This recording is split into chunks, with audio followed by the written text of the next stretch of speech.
Sepohon kayu daunnya rimbun, lebat bunganya serta buahnya.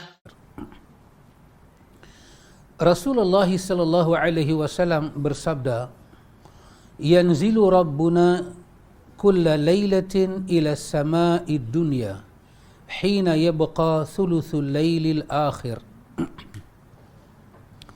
fayaqul man yad'uni fa astajib lahu man yas'aluni fa u'tiyahu man yastaghfiruni fa aghfir lahu."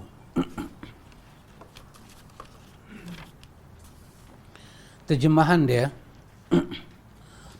Nabi bersabda, Rabb kita turun ke langit dunia pada tiap malam, yakni ketika sepertiga malam terakhir. Lalu dia berfirman, Tuhan berfirman, barang siapa yang memohon kepadaku, aku akan mengkabulkannya. Barang siapa meminta padaku, aku akan memberinya. Barang siapa meminta ampun padaku, akan ku mengampuni dosa-dosanya. Ini dalam riwayat Bukhari dan Muslim. Ini ikhwan, pertama penulis kita kata waktu dan kondisi doa yang mustajab itu ada pada sepertiga malam yang akhir, lebih-lebih disokong oleh hadis ini, hadis Bukhari Muslim ini. Dan dalam hadis ini Allah Ta'ala sendiri menyebut man yad'uni, man yas'aluni, man yastaghfiruli, man yastaghfiruli. Siapa yang menyuruh aku, siapa yang meminta pada aku, siapa yang beristighfar pada aku, semua permintaan itu akan Tuhan kabulkan. Nanti kita ada bab dalam buku ini, iaitu bab bagaimana Tuhan mengkabulkan doa para hamba dia berdasarkan cerita daripada Nabi. Macam mana Tuhan kabulkan doa kita. Baik, yang kedua, penulis menyatakan saat kita disuruh meminta kepada Allah Ta'ala, ikhwan, ialah saat sujud. Ialah saat ketika sujud. Saat sujud ini tentulah sujud dalam solat lah, bukan sujud asing tu. Sujud dalam solat. Rasulullah sallallahu alaihi wasallam bersabda, "Nuhitu an aqra al-Quran raki'an aw sajidan. Fa amma ar-ruku' fa'azzimu fihi Rabb. Wa amma sujud fajtahidu fi ad-du'a. Fa innahu qaminun an yustajaba lakum." Nabi bersabda, aku dilarang untuk membaca Al-Quran saat rokok dan atau sujud. Adapun saat rokok, agungkanlah Rabb di dalamnya. Adapun saat sujud, perbanyakkan berdoa di dalamnya. Sebab saat seperti itu layak bagi kalian untuk dikabulkan. Ini dalam riwayat Imam Muslim. Dan juga firman Allah Ta'ala, wasjud waqtarib. Sujudlah dan dekatkanlah dirimu pada Rabbmu. Dan juga sabda Rasulullah sallallahu alaihi wasallam, aqrabu ma yakunul 'abdu min rabbih wa huwa sajidun fa aktsiru du'a. Keadaan seorang hamba yang paling dekat pada Rabbnya adalah saat ia sujud. Perbanyakkanlah berdoa. Ini juga di dalam riwayat Imam Muslim. Ini saat yang kedua, ikhwan, iaitu kita perbanyakkan doa di dalam sujud. So tidak disebut sujudnya akhir. Kita tidak menentukan sujudnya akhir. Mana-mana sujud dalam salat boleh. Cuma kalau kita nak perpanjangkan sikit dalam sujudnya akhir, itu bahagian kita sendirilah, dia bukan trend, dia bahagian kita. Mai sujudnya akhir, kita rasa memang dah kita nak angkat kepala, nak duduk tahiyat akhir, nak bagi salam, kita nak minta banyak sikit. Silakan. Idza sallaita wahida, ulama kita kata bila kita sembahyang dalam keadaan seorang, falyutawil ma syaa. Panjanglah panjang mana kita nak. Tapi kalau kita salat imam, tidak. Iza amma ahadakumun nas falyukhaffif. bimbingan daripada kekasih Allah ini salawatullah wa salamuhu alaihi, bila satu orang tu jadi imam, falyukhaffif, dia kena ringankan dia punya salat. Kalau dia baca tasbih rakaat, subuhun qudus rabbul malaikatu warruh, dia baca sekali, dengan dia baca sekali itu memberi takhfif kepada makmum, itu cukuplah. Tak mesti dihabiskan 3 kali. Tapi kalau dia baca dalam sujud dia subhana rabbiyal a'la, itu lebih pendek, lebih cepat dia ucap, dan 3 kali itu tidak terlalu panjang, maka dia ucaplah 3 kali. Sebutan 3 kali dengan perintah Nabi, jangan memberi bebanan kepada makmum, tidak bercanggah.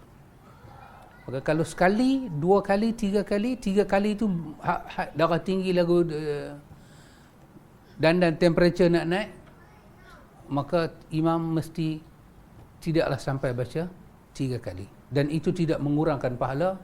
Sebaliknya kalau dia baca 3 kali, hospital semua jejuh belah-belah sini, kawan ni nanti arwah pula sekali lagi, itu mendatangkan dosa. So dia kena hati-hati. Jadi ikhwan, ambillah kesempatan di dalam sujud untuk berdoa kepada Allah Jalla wa'ala. Baik, yang ketiga, saya cuba berkelakuan baik pada malam ni ikhwan, kan? Saya cuba nak habis tajuk ni, saya cuba berakhlak. Yang ketiga, tapi bila jadi orang baik macam rasa macam duduk rumah mayat, tak seronok. Kena jahat juga sikit. Baik, yang ketiga, bila waktu dikatakan mustajab doa, berdasarkan himpunan daripada penulis ini, dia kata satu waktu di hari Jumaat. Rasulullah sallallahu alaihi wasallam bersabda, khairu yaumin tala'at fihi syamsu yaumul jum'ah, fihi khuliqa Adam, wa fihi udkhilal jannata, wa fihi tiba alaihi, wa fihi uhbita ilal ardi, wa fihi taqumus sa'atu. Hari diterbitkannya matahari yang paling baik adalah hari Jumaat. Pada hari itulah Adam diciptakan. Dia dimasukkan ke dalam syurga. Dia bertaubat kepadanya. Dia dicampakkan ke muka bumi. Dan pada hari itu pula kiamat akan terjadi. Ini dalam riwayat Imam Muslim. Jadi kita bukan saja percaya Adam dibuat pada hari itu dan sebagainya, tapi kita juga percaya perkataan Nabi, dalam seminggu ni ikhwan, hari di mana matahari memberi sinar yang terbaik adalah pada hari Jumaat. Apa orang sains nak kata, itu nombor 2. Sama ada orang sains dah jumpa benda ni atau tak jumpa, itu bab kedua.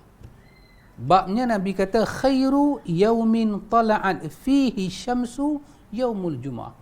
Matahari duk keluar setiap hari. Daripada hari Ahad sampai hari Khamis dia keluar. Tetapi bila dia keluar pada hari Jumaat, itu adalah hari khairu yaum, sebaik-baik hari. Cahaya dia pun baik, hari itu pun baik. Kita beriman hak Nabi sebut takat tu.